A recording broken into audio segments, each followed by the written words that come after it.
welcome, Brother Abdul Hakim. Warm welcome to you and to our wonderful audience. Bienvenue. Bienvenue. Let's go. Always a pleasure and a privilege. Thank you to my two wonderful co-hosts, Sister Tara and Sister Sylvina, who do a fantastic and wonderful job on a weekly basis. To all of you who miss our Zoom etiquette, please put your devices on mute. We do not desire to hear your domestic disputes. So with that, with that said, we have a short period of time to get through a lot of information. And last week, for the first time in 3 years, my sister Sajda, she caused me or rendered me speechless. It was an amazing expression of divine wisdom that she shared with us. And this week, I know for a fact will be no exception. You really started something last week, Sister Sajda. You know, the family were on the call last week. They do every week, but you brought something that was just so different, that was just so wonderful. So without too much delay, you know, we want to bring you back on to get started this week, Thursday. So those of you in the spiritual injection audience, please take your devices off for a brief second and welcome our special and wonderful guest away from Chicago, Sister Sajda Muhammad. Welcome. Thank you. Bienvenue. Welcome. Thank you. Bismillah ar-Rahman ar-Rahim. Thank you so much, Brother Abdul Hakim. I feel like I got a new family now. Sister Bina and Sister Tara. I'm so grateful to be a part of this. So I'm going to move quickly because this is, what's the English word? This is a chock full presentation. So I'm going to share my screen because we're going to talk about our beloved historic museum that I am blessed to be developing. So I'm going to start right in. The house is now called the Elijah Muhammad House. It's also known as Sajda House, and there's a story behind that, but I'll save the story for a little later. And we're just going to talk really quickly. I'm going to flow right through this. And I want you all to start thinking about investments that matter. Okay. And this is an investment that matters. In my case, I worked a lot of years and amassed a good, nice little healthy amount of money.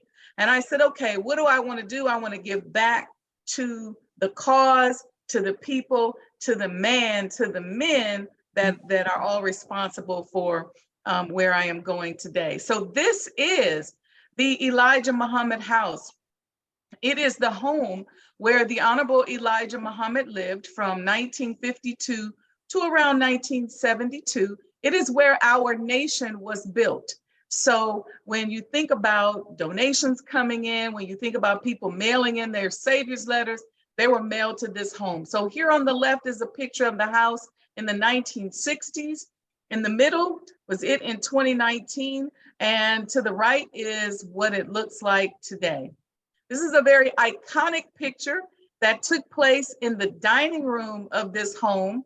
And if you don't know who that person right there is, then maybe we got some more teaching to do. All right, so the house had been vacant for 25, almost 30 years. You see these animals I got posted? This was their house.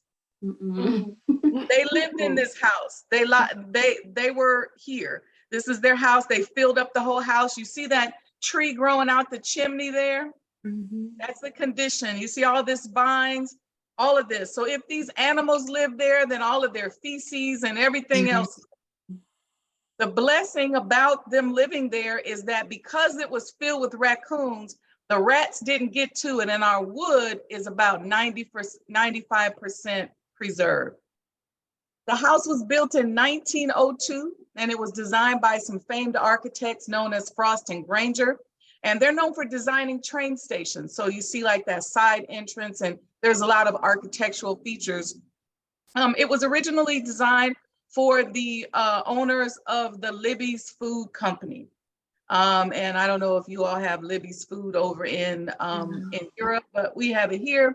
And the leader was a Jewish Masonic, from the Jewish Masonic order. He was a leader. His wife, Louisa Libby, was one of the daughters of the revolution. I put these up here because these are my bosses. This is who I work for. I work for the wheel. And, and it is through their vision and their eyes that I hope to be able to create this museum. Why is that important?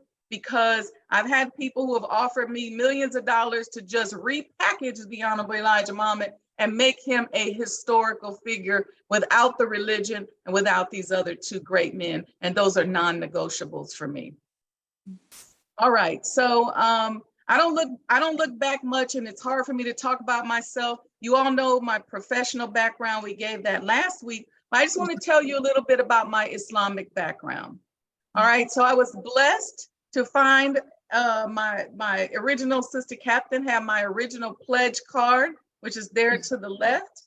That was signed in 1990. This is my letter right here in the middle that I got back saying that it was successful. That was August 25th, 1990. Is signed by Sister Maria Muhammad, which is one of the Honorable Minister Louis Farrakhan's daughters.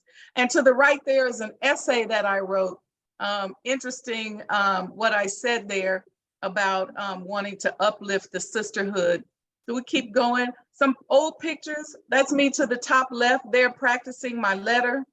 Bottom left, that's me teaching my first orientation class. I was so skinny back then. Look at the middle one, that's me listening to a lecture. I just wanted to share that. To the left here, this is me at my orientation graduation, September 1990. I got my X on September 9th, 1990, 9990. I had literally just graduated from college. And to the right here is a photo of me at our minister there, Mosque number 74, Brother Yusuf Muhammad, his janazah. May Allah be pleased with him. Shortly after this, I moved to Chicago. I think I had my ex maybe 6 months. And I met Brother Kamal and Brother Wazir, who were the national secretary and the national accountant at that time. They said, you got to come to Chicago because the minister needs people like you. So they scooped me up and I'm here. This is, I started teaching orientation. This is though is our Vanguard graduation that our beloved minister and Mother Khadija came to. That's me in the bottom left in front of Sister Donna Farrakhan, because we also had our orientation graduation. We had almost 100 students at that graduation. So I graduated from the Vanguard, and we had the class of orientation sisters that graduated from the MGT and GCC. This is another photo just of some planning that I did at the Salon. That's me on the bottom right with Brother Kamal and Sister then National Captain Charlene. Some of you all may know me from modeling with Mother Tainetta Muhammad often. There's tons of stories around that. I just want to give you my background because I don't want you to think I fell out the sky and bought the messenger home. So the house was built in 1902. It's a total of about 12,000 square feet. It's a huge home. Also has a 2,000 square foot coach house, 6 fireplaces, a gourmet kitchen, 7 ensuite bedrooms. So it's a mansion. This is some of the different architectural styles that the house is designed with, which makes it very unique. And so you'll hear more about our tours, but one of the tours we're gonna have are architectural tours. The house has a lot of spiritual construction elements. The couple that it was built for wanted to have a spiritual home so that they could meet with their members of their Masonic order and other businessmen and women throughout the city of Chicago and have a creative space. So there's lots of limestone. This picture here is actually the cornerstone of the building. So when we dug down the basement, that stone was loose. And so the construction workers had the thought to pull that up so I could see it. But limestone has certain spiritual properties. There's lots of copper on the outside. This particular piece of copper is a bay window that's in the front. We've got 4 different types of wood. If you know anything about wood, wood has its own spiritual qualities. You have walnut, which is the main staircase in the dining room that is good for intelligence, wisdom, knowledge, inspiration, clarity, focus. Mahogany, which is the sitting room beams, strength and resilience. The second floor is ash, protection. Pine, we have pine throughout in the trophy room, which you see here on the top right. And at the bottom is a picture actually of the Honorable Elijah Muhammad and his son, Imam Warithuddin Muhammad, there in that pine room. We kind of covered that. The house, again, like I mentioned, is very old, 120 years old. And there were a lot of elements in the house that we could no longer use. So I want you to think about this spiritually. This is not a gut rehab. It is a sacred renovation and restoration. So every element we're either reusing or repurposing. These are 2 mantles that we actually found in the garage, which have been repurposed, one on the left into a mural that's going to be in the kitchen, inshallah. And on the right, you see here a table that we're going to use in the home that was just repurposing those pieces of material. This is a $4.4 million project. We have all new electrical, all new windows. The windows were either saved or refabricated or repurposed or replicated. Hardware is also being upgraded. You see the wood, this particular piece of wood here is ash. You can see our roof. We put a brand new black slate roof on there with new copper dormers. The old copper, which you see here in this picture, that we took down off the house, we cut it and bound it and created these commemorative Elijah coins that many of you have seen. We talked about last week, the use of copper and the importance of copper in this economy. It's also important to our economy because it's what we're using to help us complete the project. I want to give you some before and after photos here. This is actually the front entrance. That's the before to the left and then to the right. So when you hear the minister say it's out there shining, it truly is out there shining. This is the north side of the property. You can see all of our new HVAC. There was no air condition in the home, so we did equip it with modern HVAC. This is the rear of the home. We rebuilt the porch and put these black pavers down. That's actually the east side of the house. Give you an idea of some of the wood finishing. You can see the pictures to the left is what the wood looked like when I acquired the home. And to the right is what it looks like now. That's actually the coach house where we're gonna have our theater and our gift shop. We got all new sewer. You can see the old sewer there to the left that had all these branches and stuff growing in it. This is just this view of this window. If you look real closely right here in this window here, you see the raccoons sticking their head out. And what the funny thing about this is this was one day after the week after a particular Savior's Day. The minister was actually pulling into the palace driveway and the raccoons were watching him. So one of the brothers on security took that picture. This is the basement. We went from this crazy ratchet looking thing here to the left, to the middle, discovered the house sits on sand, and that's what it's looking like today. That's that copper window again. What we did with all the floor joists, we sistered all of them and put a steel beam across the house so that inshallah, the house will last another 100 years and it can be used to uplift the name of our beloved, the Honorable Elijah Muhammad. Once you just see some of the hallway restoration, that was how it looked on the left. You see all the water damage and things like that at the top. And then you can see what we've been able to accomplish here. Fireplace repair. This is the grand walnut staircase. This is what it looks like here. And you see all this water damage. We had a bad roof on there, so it was really in bad condition. This is this office. This is where all of our the secretary sat, Mother Tinetta, Sister Valora, Mother Evelyn, and you'll learn about that when you come. Plastering work.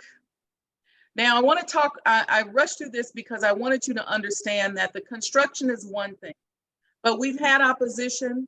I met a Trojan horse now 3.5 years ago by way of a Black woman who was on our city council, who decided that she wanted to issue an ordinance saying that there would be no new house museums, and it was specifically geared towards the Honorable Elijah Muhammad House. And she actually told another council person that this was designed to stop the Honorable Elijah Muhammad House Museum development. And I went before the city council, and so I brought you this quick 2-minute clip of my presentation, which does a good job at showing you just how your sister has been in the trenches since working on this. Fantastic. Hopefully you guys can hear. Can you guys hear this okay? Yeah.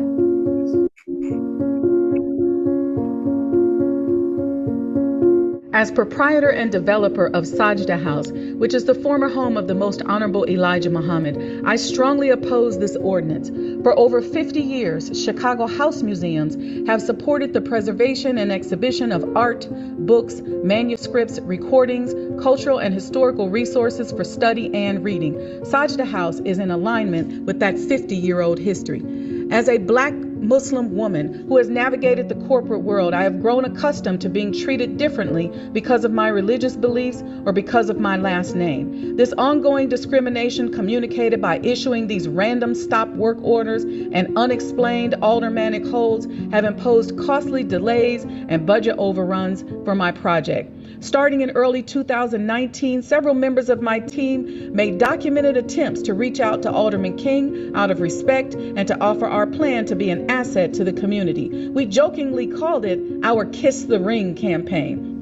What we didn't know was that we were embarking upon a 3.5-year battle with a hidden hand who never returned our phone calls and apparently didn't want us in the neighborhood. As we developed our policies and procedures, we designed a plan that would shuttle people to and from off-site parking lots. We priced out the cost of the vehicles and even thought to make sure that they were luxury vehicles so as not to bring down the neighborhood. We designed a plan for controlling access, utilizing technology, virtual tours, online access passes with minimal walk-up access. No other house museum is likely this focused on anticipating discrimination. But like I said, I am no stranger to this type of prejudicial behavior. More leaders and influencers from the Black and Hispanic communities have met and dined in this property than any other property in modern day history. From the great Reverend Dr. Martin Luther King Jr., Coretta Scott King, Malcolm X, Betty Shabazz, Senator Adam Clayton Powell, Muhammad Ali, James Baldwin, Hosea Williams, Kwame Ture, Bernard King, members of SNCC, members of the 1968 Democratic National Convention, and more. Rare conversations were recorded in this house, and through a place-based educational process, visitors will be immersed in the space, surrounded by materials and artifacts from this great time in our history. The Honorable Elijah Muhammad built a $100 million plus empire from that home, which will serve as an inspiration for everyone. I oppose this ordinance and declare Sajda House a house museum in the great city of Chicago. Hey. Go ahead, Sister Sasha. And then sorry about that. Then the mayor jumped in. She told me, don't worry, I'm throwing cold water on this SHIT. And she withdrew the ordinance. Those of you who don't know what that means, sugar, honey, iced tea. Yes. So she withdrew it and we moved forward. Then she had floated so many rumors about the fact that it was not going to be a museum and I was going to make it an incubator space. I had to do this next quick 2-minute broadcast on my radio show from Washington, D.C. at the time.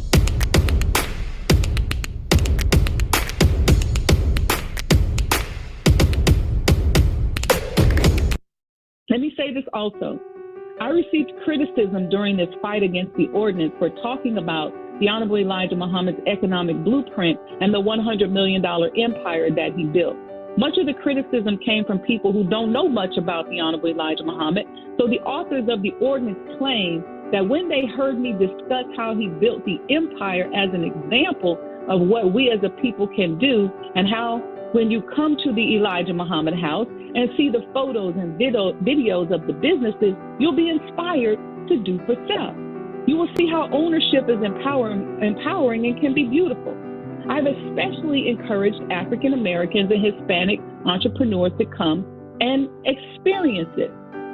So when they heard that, it was said that they didn't think it was the Elijah Muhammad House Museum, since I talked about doing for self. They used that to spread rumors that I was not building a house museum for the Honorable Elijah Muhammad, that I was building an incubator space for startup businesses, and that I was going to move all my businesses up in there, and that it was going to be the office for my brand and not a house museum monumentizing the Honorable Elijah Muhammad. That is so not true. First off, let me say this before we go to break. I know we probably got a minute. This is sacred space, and it's being handled like sacred space, and will not be disgraced with cubicles and incubator space for anybody's brand.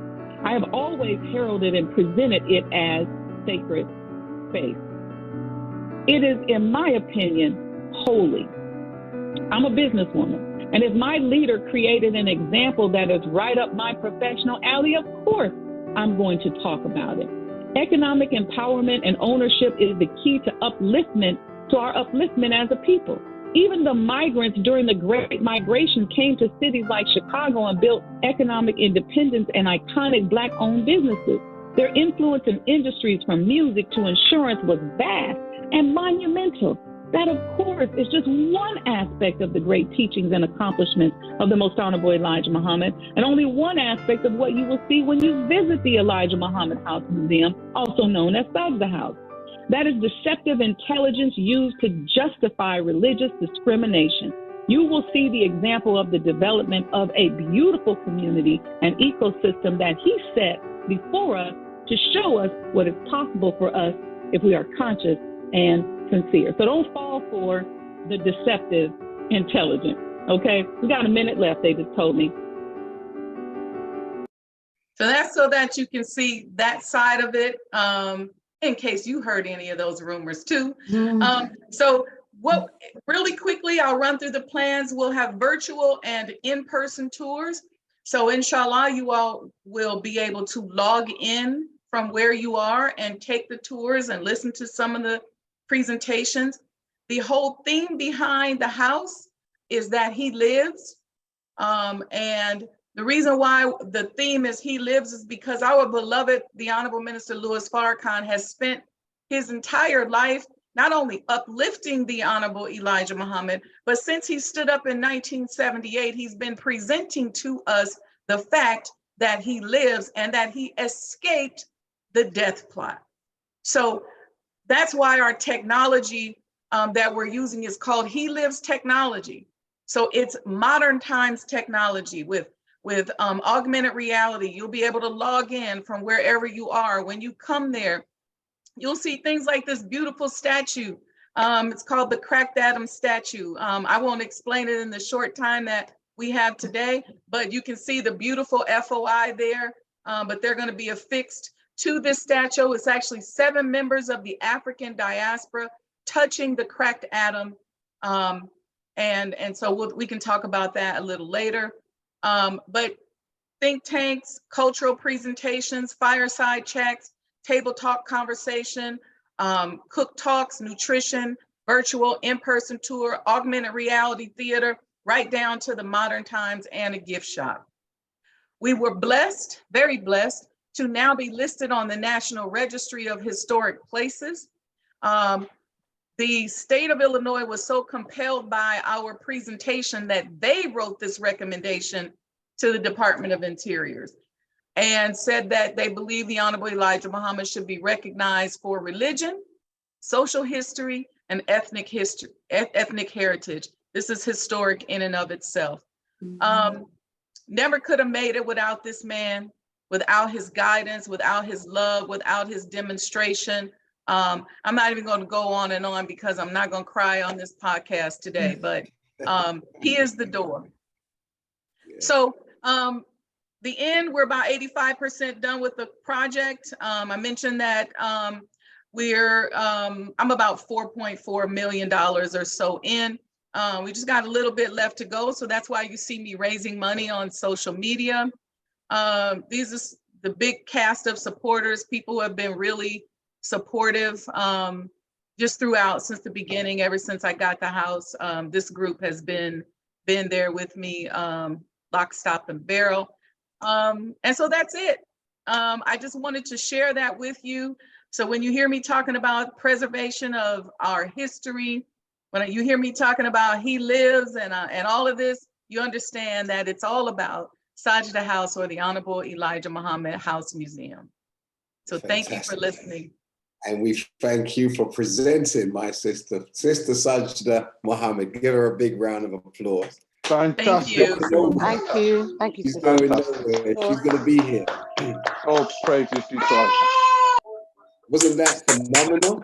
Phenomenal. Excellent. Wow. Phenomenal. Speak to Allah. So just before we go to our next special guest, Sister Sajda, tell us, do you have a date in mind for the grand opening? So on the Monday after Savior's Day, the Honorable Minister Louis Farrakhan said to me, I want the house done this year. So if you reverse engineer that, that means I got to come up with this money soon, because we got about 6 months worth of work. And inshallah, if it's the will of Allah, we can have grand opening in correspondence with the Honorable Elijah Muhammad's birth anniversary. That's the goal. God willing. If I'm alive and breathing, we Praise will be to Allah. Yes. We will be there. And I'm hoping that if we're overwhelmed on the day, you know, that you will look out the window and see Brother Hakeem down there. Just text me and say, I'm here, sis. I traveled across the pond. Fantastic. So Thank please you. don't leave us, Sister Sajda. No, We're I'm here. I'm here. I'm going to go on mute. Conversation and questions, okay? Yes. So it gives me great pleasure now to introduce our second special guest today, Brother Derek Muhammad. As you heard earlier, is a great author, and he is visiting with us this evening. And we wanna give him an opportunity to share some of the wonderful techniques and the wonderful knowledge, wisdom, and understanding that he has been able to glean and share with us really throughout the planet. And now we are blessed to have him on our show on the Spiritual Injection. Warm welcome, Brother Derek Muhammad. Assalamu alaikum. Alaikum salam, sir. And Ramadan Mubarak. Let me first say that it is a pleasure, a privilege, and an honor to be a guest on one of my favorite programs, the Spiritual Injection. I have watched from, as they say, across the pond, many of the episodes of the Spiritual Injection. And I thank you, Dr. Brother Abdul Hakeem, and your team for putting what it is that we've learned of wisdom in such a practical way, you know, so that our people can easily digest it. But thank you so much, and I'm happy to be on the program. I am the author of a new book called New Rules. And New Rules is basically my letter to the Black nation, not just here in America, but globally. The things that I believe that we need to do in order to empower ourselves for independence. We're here today to talk about restructuring our finances. And I wanted to start off with a quote that I read. I don't know who to attribute the quote to, but I thought that it was very, very critical. It said that if your idea of money is what it was yesterday, you will lose it to the people who know what money will be tomorrow.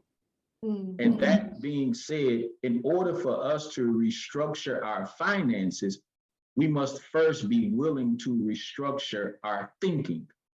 And in restructuring our thought process towards money, towards economics, and towards finances, I believe that we should all have a goal in mind.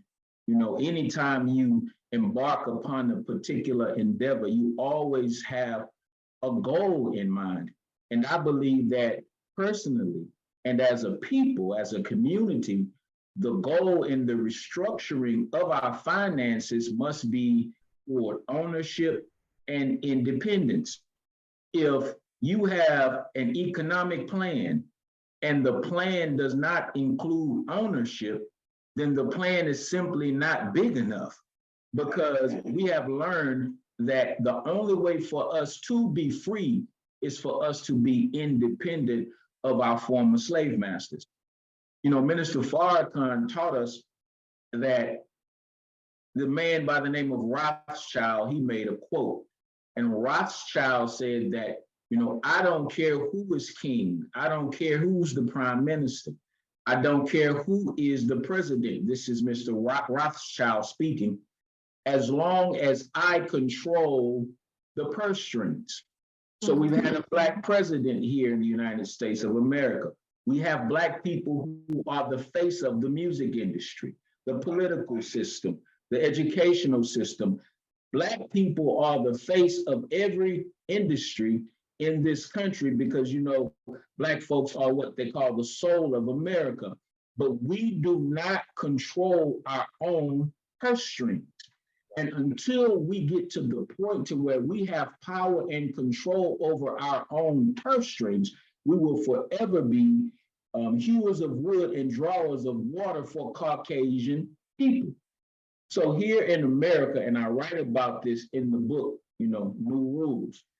Brother Hakeem, if you visit a neighborhood in America, and I'm pretty sure that it's not much different in England, you come to the Black community, most of the businesses in the Black community are not owned by Black people. Right. And I give an analogy in the book of a Black man who works at a restaurant. And let's say he gets paid $500 a week. That's not a lot of money, especially in today's time. So he leaves his home, he leaves his job with his paycheck.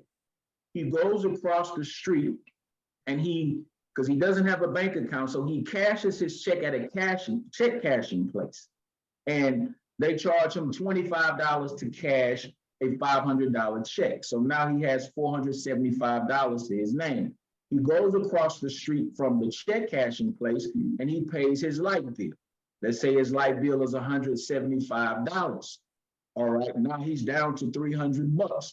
Then he goes to the grocery store, because he's got to buy Pampers and food and things of that nature. So he goes from $300, now he's down to $100. On the way home, he stops at the convenience store and he purchases his beer or whatever he, does just to get through the week. He spends $50 there. Now it's time to go home. Now, when he goes home, his wife is on the way out the door and she's saying, hey, I need to get my hair and nails done. So that $50 is gone. So from the time the man left his job to the time he hit his door, his whole check is gone. But the point that I make in the book is that he does not realize that the restaurant where he works, the check cashing place where he cashes his check, the place where he goes to pay his light bill, the grocery store where he goes to get his groceries, and the convenience store where he goes to get his beer and cigarettes are all owned by the same family. And guess what? That family owns the nail shop that his wife is on the way to. This is the level of manipulation that Black people are under when it comes to our finances. So I believe that the restructuring of our finances starts with the restructuring of our thinking, the restructuring of our goals. Got to start to think collectively and pool our resources, as the Honorable Elijah Muhammad taught us. And if we as Black people in America are bringing in $1.3 billion in spending power, then it should be nothing for Sister Sajda to raise the money that she needs to complete the Honorable Elijah Muhammad's house. So we have to restructure our priorities. If not, we will continue to be economically enslaved and serving as second, third, and fourth, and fifth class citizens. The last thing that I would say is that as a people, we have to become more land-centric. We have to become more land-centric. We're the original people of the earth. That means we are the people of the earth, and we have always had a great relationship with the earth. But 400 plus years of chattel slavery, 300 plus years of chattel slavery in America made us to want to run off into the inner cities. But I humbly suggest to you that the major cities where we live are built to take years off of our lives. The food that we eat, the air that we breathe, the water that has been tainted, the stress that we are under, the homicide rates in cities like Houston, Texas, and Chicago, and other cities, major cities appear to be taking years off of our life. And if we will just sort of quote unquote re-embrace the land, re-embrace agriculture and agribusiness, and take it back to the basics, that even though, you know, our ancestors, they had less than us, it was as if they were able to accomplish more with less. And they even lived longer than we're living today because they had a land-centric mentality. So with the dollar going through its devaluation at this time, and these are things that the Honorable Elijah Muhammad taught us what happened. You know, we have to look at every dollar as like a seed. If you don't plant it in the right soil, then it will do nothing for you. And so if you don't plant it in land, plant it in gold or precious metals, things that God made that will increase in value beyond the devaluation of the dollar, then I believe that we will continue to be the losers. But it starts with us restructuring our thinking. Thank you so much for allowing me. Thank you, my brother. Thank you so much. So just to pick up on some of the points that you mentioned in regards to restructuring our thinking so that we can have a greater impact on our communities. Would you say to someone who's just coming into consciousness, okay, somebody who may be in the audience listening to what we're saying, if I'm coming into consciousness and my community is a mess, would you advise me to move out of that community and go into a community where my people are more progressive, as opposed to trying to, you know, restore my community by myself? Yes, I believe that our parents made a great mistake in teaching us to quote unquote get out of the hood, get out of the community where we were raised. And it is because, you know, there's so much crime, so much despair, that they didn't believe that we would be able to thrive in those communities. But interestingly enough, the very communities that they have taught us that we needed to leave in order to become successful, white people were teaching their children to go and take those communities back. We call it gentrification here in America. And I make that point to say this: it's not about getting out of the ghetto. It's about getting the ghetto out of our thought process. It's about us no longer thinking small. And, you know, I teach young people this: you know, when you see an empty lot in your community, a regular person sees an empty lot, but a visionary sees an urban garden that can help to feed the community. If you see a dilapidated building in your community, a regular individual with regular sight sees an eyesore, but a visionary says, you know what, this could be a supermarket. So I don't think that we should leave our communities.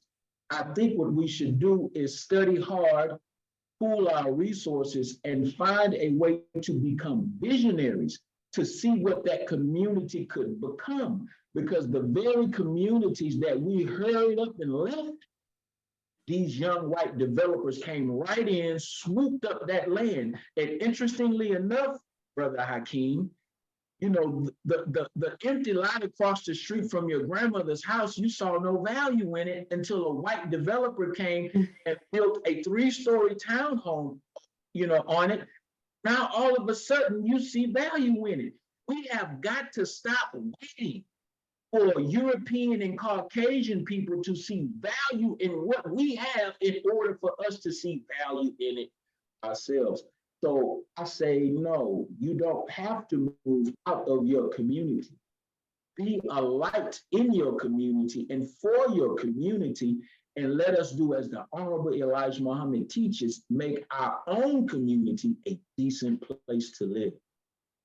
Tell me, because the way how Europeans do this and the way our Caucasians do it, it's almost magical. Because one minute they're nowhere to be seen. And then the following year, they've got tables in the street having lunch on the pavement. They would open a coffee shop, and in the twinkling of an eye, it will be filled with people having coffee. It's as if, you know, nowadays gentrification is planned in coffee shops as opposed to anywhere else. So talk to me about this, how they're able to subtly just come in and multiply so rapidly. How are they able to do that and organize it without us seeing it coming? Yes, I believe that in order for white supremacy to thrive or even exist, Black inferiority has to be present. You cannot have one without the other. And I say that because, in my humble opinion, white supremacy is not real. It is a myth. But as long as we as a people don't see the value in ourselves, then what we do is we give white supremacy permission to live on and breathe on. So I think what happens is it's easy, at least they see it as very easy for them to come in and take over our communities because they already know that we have devalued what they know is value, but we only devalue it because it is ours. And I'll give you an example. Here in America, you know, after the Emancipation Proclamation, our forefathers, our great-great-great-great-grandfathers and grandparents moved into rural areas. Now, when those rural areas, I mean, there was nothing there. So we built the homes, we created the irrigation systems. We elected our own mayor. We had our own police departments, and there had been 5 brothers, but we created our own, what were called Black towns. And as soon as we were given permission by Washington, D.C. to quote unquote integrate, we began to move into the inner cities. And as we moved into these neighborhoods, they had what was called white flight. The more we moved in, the more white people moved out. So they moved into the suburbs, right? Now, think about this. As soon as Black people moved into that neighborhood, all of a sudden, you know, and those who are in the real estate industry can bear me witness, we were told that the property value went down, okay? So then they moved to the suburbs. Then we tried to follow them to the suburbs. Right. As soon as we got there, that property value went down. Long story short, it is as if though wherever you have the presence of Black people, the property value goes down. Now, the same property that, you know, where the value dropped in the beginning, now they're moving back into the inner city and they coming back and taking over 3rd Ward, you know, 5th Ward. These are Black neighborhoods here in Houston. Now, all of a sudden, since white folks are moving back, the property value is going up again. So this is a loaded dice then, right? Please. This is a loaded dice then, Brother Derek, because Yes. as long as we're there, even if we do fix it up, it seems as if it only becomes valuable if Caucasian people are willing to buy it. But That seems Brother to Hakeem, be, yes, ma'am. you know I got to get in on this. So Yeah, you asked the question. You already know this is my space. Listen, you want to know how they do it? This is how they do it. It's white consciousness and organization. The white consciousness, whether it's subconscious or conscious, is just as simple as what the Honorable Elijah Muhammad told us to do. So if I know a sister that opened a nail shop, I got to be conscious about going to patronize my sister, even if it means that I got to go a couple extra exits and drive extra. See, if they know that people just opened a coffee shop, they may say, oh, there's this great coffee shop. And they go there because some of them know the people, then they got networks, they call everybody, they email, they text. Next thing you know, they on the sidewalk having lunch. But then guess what we do? Because remember, the brainwashed now are the brainwasher. Oh, Mass and them go and sit over there on the sidewalk. That's a nice place for us to go. Then we start going there. Next thing you know, they got customers. You talk about gentrification. This whole movement, for example, with renovating and restoring the Honorable Elijah Muhammad's house is part of a bigger movement that I call urban historic preservation. Because in our country, we have a period of history during the Great Migration that's about to become extinct. Why? Because of gentrification. We lived in these areas. We moved out, Brother Derek. We went because white folks moved to the suburbs. We went there too. They moved back in. You don't know that Nat King Cole lived in that house. You don't know that Curtis Mayfield lived in that house or somebody. You in there, which is what was about to happen to the Honorable Elijah Muhammad's house if it had gone to auction. So we're throwing away these properties, this historic land. I agree 100% with Brother Derek that we have to become not only land centric, but we have to begin to restore properties that are important to our communities. Because I was gonna ask you that next, Sister Sajda, that, you know, how would we have been able to live with ourselves had you not stepped in as a concerned citizen and put yourself in a position where you just said, this ain't happening on my watch? Because as you said, if that had gone to auction, then all manner of persons could have been living in there at this time, because there are other homes that he's built where there are lawyers and others living in today. But that one was would have been the greatest loss if we had lost the place where our beloved nation had started. So talk to me about if we had, and I know it's not even worthy of consideration, but imagine if we had lost it. Like, and the mere fact that you saved it, how much more life has that given you and others? So as I was contemplating on whether or not I was going to get it, my business partner at the time, that was part of what he was using to tease me, to push me. He said, I don't know why you hesitating. He said, that's all right. You go to Chicago, y'all just gonna drive down the street and be like, the Honorable Elijah Muhammad used to live there. And he kept doing it. And I was like, and then, so finally, you know, it motivated me. And I pretty much just threw myself on the railroad tracks. So everything I own, everything, I just said, we have to uplift the Honorable Elijah Muhammad's name. We have to, and this house is too important. And then now that I've gotten involved, I just got a call yesterday about Lou Rawls's church that's about to be maybe torn down, and all of these historic homes. I'm a founding member of the Chicago House Museums, Coalition of Black House Museums. We have Emmett Till's house, Fred Hampton's house. We have Muddy Waters' house. We got the Phyllis Wheatley Museum and the Pullman Porters. There's just all this history. And so we, as Muslims who are helping to develop and redevelop the Honorable Elijah Muhammad, are the vanguards of urban historic preservation around the country.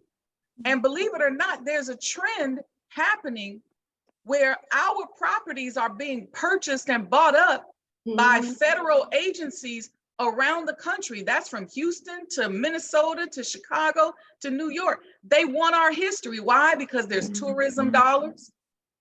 There's the property values.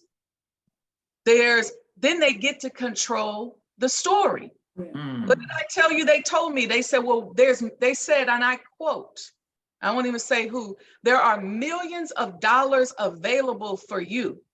Congratulations on getting us to see the Honorable Elijah Muhammad in a historic way. I said, whoa, wait a minute. He was that before I was born. Right. Then they said, but if you let us just repackage him, then the millions of dollars is yours. You can finish it. And I said, that's a non-negotiable, because repackaging don't sound like the truth. Right. Why do they want our stuff? Because then they can control us. They can control our dollars. They can control our narrative, and they get back these properties, and they're going to move in and say, oh yeah, I'm living in that King Cole's old house. Oh yeah, this is Elijah Muhammad's old house. Because it makes it valuable to them. So we just got to stop this. We got to wake up. Freedom ain't free. Right. We have to finance our own story. We got to stop being lazy and expecting somebody else to tell us who we are. Right. So, Brother Derek, how quickly do we need to, as Sister Sajda just said, we need to wake up? Do we have the luxury anymore of lounging?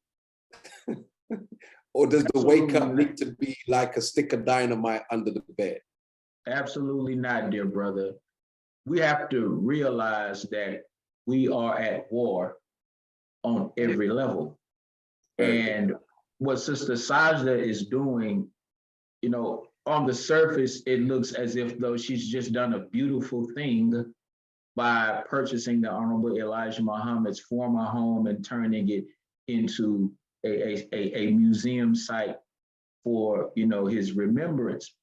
But really, as she's purchasing the physical property, she's also preserving the intellectual property of the Honorable Elijah Muhammad, because those are his ideas that built that home.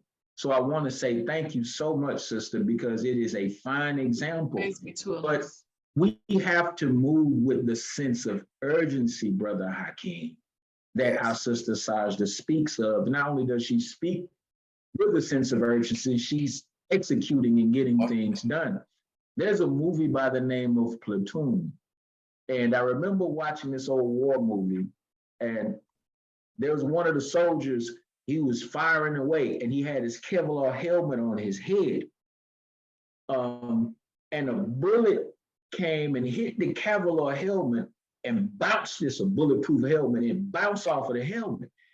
And he became so fascinated with the helmet that he took it off and looked at it because he wanted to take a second look at it. But as soon as he took the helmet off, he got his head blown off.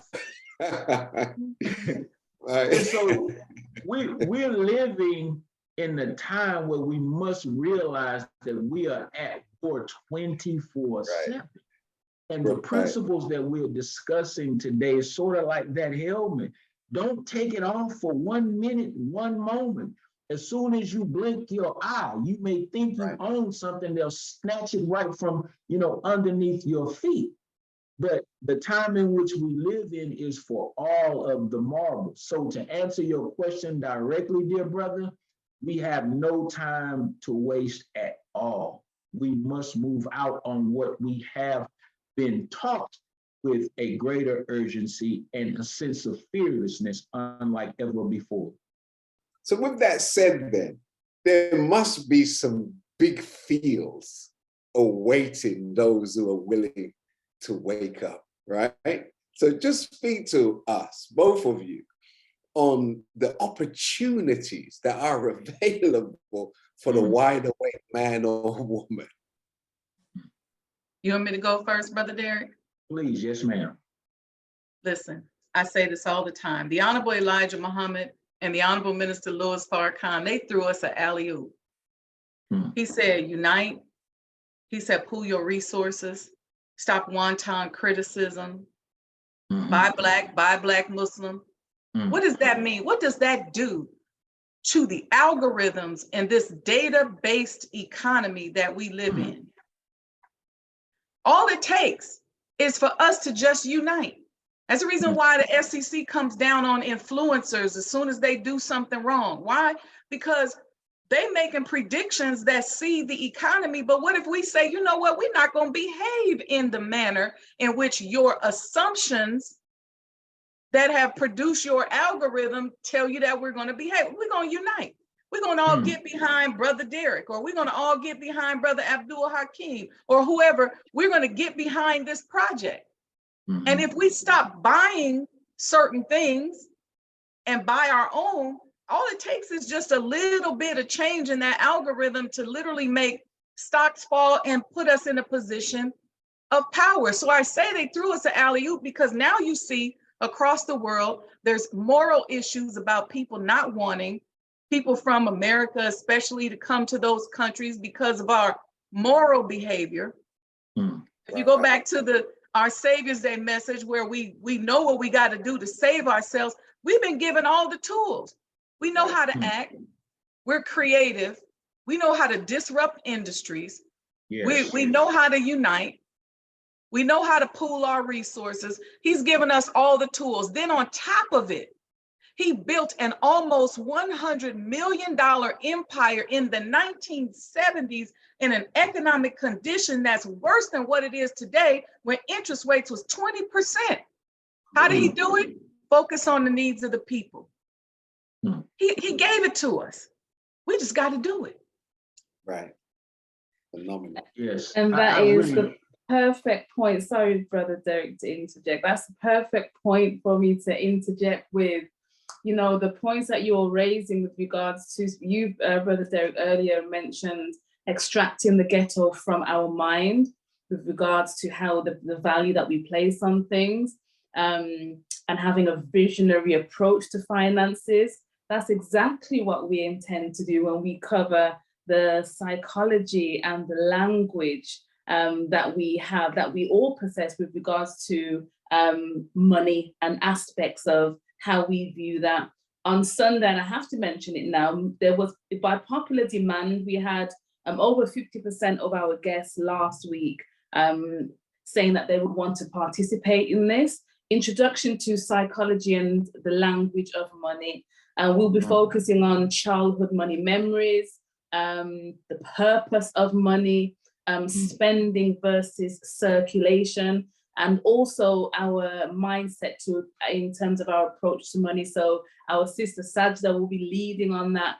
She said money hates hypocrites, sorry. So look out for the look out in this one-off special introductory masterclass as we're going through the remainder of our program. The link has been posted into the chat, and bear this in mind, share it with your people. Let's get into, you're not just here to listen, you know, you're all here drinking in these principles, really benefiting greatly and augmenting your mindset towards your approach to money. But let's actually be in the class and let's actually study this so we can come away and apply immediately. Thank you, Brother Derek. You carry on. Thank you. No, I was basically going to say that I did not have much to add aside from what Sister Sajda said. I feel like she answered the question in its fullness. The only thing that I would add is just going back to the mindset. You know, one of my mentors used to teach me that in all adversity, there is opportunity. Right. And when we look at the adversity that the banks are going through, the adversity that the dollar is under, when we look at the adversity that this world's economic system is currently under, we have to translate that adversity into opportunity for us. This is the perfect time for independence. The Honorable Elijah Muhammad taught us in a message to the Black man that dissatisfaction brings about change. And if the masses of the people are dissatisfied, they're looking for something. That's what happens when you get dissatisfied. You start looking for something else. So the products that we introduce into the market, if we do the thing right, then we have a captive audience of a market to support what it is that we're trying to do. But if we continue to see the world that is going out, if we continue to see their adversity as our adversity, then we're not wide awake, Brother Hakeem. But we have to see their adversity as our opportunity and do what our sister Sajda has advised us to do in her brilliant answer. Phenomenal. Sister Sajda, you wanted to come back? No, sir, I think we got it. Okay, but I wanted to ask you this because I've gone all the way around to come back to the beginning. And I love the point when you mentioned investment that matters. And this means what you invest in, from my vantage point, you must be inspired by. Drill down a little bit for me in regards to what you really mean by investing in that which matters. Yes. I come out of the finance world, finance and accounting. And so there's always recommendations from pundits on what you should invest in. And so we hear that, Mr. So-and-so said, invest in this or that tech company or whatever. And we go and we invest in it because we think we're going to get a greater return on our money than investing in something that matters. What does that mean? It means do for self. What is do for self? It's mental, it's financial, it's spiritual, it's physical. So my father taught me when you get money, you invest first in yourself. That's an investment that matters. Me, myself, whether I need to get my teeth fixed, whether I need to go to the doctor, then I start looking outside. And I say, okay, here's an urban historic piece of property that meant something to Black people. Here's grandma's house. I'm not going to sell grandma's house or the lot across the street from grandma's house. So those are investments that matter. Make your investments mean something to you and make it multifactorial in terms of its benefits, not just to get a return on your money, but so that it will benefit your community, your family. We have to think in terms of nation building, because what's happening to us is that as we get smarter, we have a very Eurocentric way of looking at money and investments, but we're not thinking about nation building. We need to be more nation builders and stop being self-centered and thinking that the world revolves around us as individuals. Yes, self-centered and Euro-centered. Because we look through those glasses, and if you use your college degree to tell you what you should invest in, it may tell you Microsoft and some of and then that's all fine and dandy. But if you use your nation building mind, it tells you what to invest in, then you reclaim the Honorable Elijah Muhammad's house. Fantastic. Sister Tara? Yes, I'm so full right now. I have so enjoyed this. I'm so glad that you mentioned so many different aspects of how we can jump on this bandwagon. But the main thing I want to bring out is that mindset. Again, spiritual injection guests, we've been talking about mindset this entire year. So understanding that really your mindset is what can drive you forward to success. I also like the fact that you said, okay, you don't need to leave your community, you just need to make it better. Great points, great points. I just want to urge you all to sign up for the masterclass. I just put early bird special discount in the chat. So it's going to be first come, first serve for that. But excellent. I'm so excited. I feel like we need a part 3. So we'll be here all year.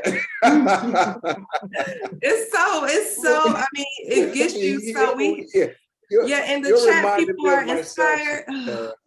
Sister Tara, you reminded me of myself too much because I'm a creature of habit. Once I enjoy something, I'm there every day, okay? So I know we enjoy it, but we can't keep, as much as we know we would love to. We know our guests have such amazing schedules. But I cut you off. Please continue your point. Then also, just the fact that you were speechless last week, that let me know that this was gonna be spectacular. So I don't know if you're as excited as I am, but I can't wait for the masterclass on Sunday. Let's buy up some property. Someone posted in the chat also about Elijah Muhammad's home in, I think to say Hamtramck, Michigan. That's also there. And I'm just so excited about this. Let's go, everyone. Let's sign up. Let's understand how we can get money to work for us. That's and it. I tell you what, it reminds me of, Sister Sajda, Brother Derek, with the renovation and restoration and the reclaiming of the house. This is how you acquire eternal life, because you have connected yourself to that which will live forever, forever. You know, and to do something for a man of that magnitude is worthy of eternal life. And it just came to me as we were just reflecting, and the importance of being purposeful and intentional in what you're doing in this short life that we have been given. So I want to thank you on behalf of all of those on Spiritual Injection, because the presentation and showing us the courage, you know, to go out and take on such an enormous project. This is, I develop for a living. And I know when I saw that house, and you mentioned 5,000 square foot, as a mansion, as you said, that's no house, that's a lot of property. And I know from being a developer, the most expensive part of renovation is the finishing. The finishing, the little knobs, little bits and pieces to get it finished is a tremendous task. So I would advise everybody who is on this Zoom conference, if you can make a donation to such that house, please. I'm asking you, if you can spare anything, contribute, give yourself eternal life, you know, by contributing to that house before it's finished. After it's finished, it's not too late, but it's a different kind of energy. It's a different kind of energy. So please go in the chat, get the details, find out how you can contribute, how you can be a part of this great history, okay? And we look forward to drilling down on Sunday with Sister Sajda. I mean, like, one of my favorite persons in the world now, I'm telling you. So, you know, this is gonna be phenomenal. So those of you who can make it, do yourself a favor. Do yourself a favor, because man, we will be locked and loaded, sister, you know, to learn the psychology and language of money. And Brother Derek, please, did you put in the chat the information how we can acquire this great book that you have written? It's there. Okay, it's there. Okay, praise be to Allah. Thank you. So please just give us some closing statements, Brother Derek, on the importance and what we can look forward to extracting from this great book that we're about to make a purchase of. Yes, thank you, my dear brother. Yes, the book, I believe, is, again, it's my perspective as a student of the Most Honorable Elijah Muhammad on what it is that we need to do in our urban areas in particular to advance us as a people. You know, just to conclude with a little bit, how do you say, put an exclamation point on what Sister Sajda said when it comes to investments. One of the tools I believe that we should use money for is for the investment in our ideas. Right? When we use our own finances to invest in our own ideas, and we are owning our own ideas, then I believe that we put ourselves in a position of power. I speak at length about that in the book. I hope that you will purchase the book. I hope you will enjoy it. Give me some feedback on it. And it has been an honor and a great pleasure to be on Spiritual Injection today. Honor is ours, my brother. Honor is ours. So just finally to close, Sister Sajda, please leave us with some closing remarks. Yes, sir. I'm going to go and get Brother Derek's book. I don't know about the rest of y'all. I'm going to say it again because I didn't hear nothing. I'm going to go and get Brother Derek's book, but I don't know about the rest of y'all. Me too. Me We're too. going to get the book too. See, when you need something, you have to give. Promote your family members, promote your brothers and sisters. People see me online, I'm always promoting somebody else. Because we have to do unto others as we would have done unto us. So I can't come here and ask you to donate to the project or buy a commemorative coin without helping put somebody else in front of some money and some checks. So that's what we're going to talk about, flipping our mindset. When you're in need, give. We're going to talk about that Sunday on the masterclass. So I hope that y'all got 3 assignments. Sign up for the masterclass. Get Brother Derek's book and donate to the Honorable Elijah Muhammad House and whatever else Brother Abdul Hakim tells y'all to do right now. You see, you know, man, you make me just love my life, I'm telling you. Because the wonderful people that I'm blessed to meet on a weekly basis on this platform, man,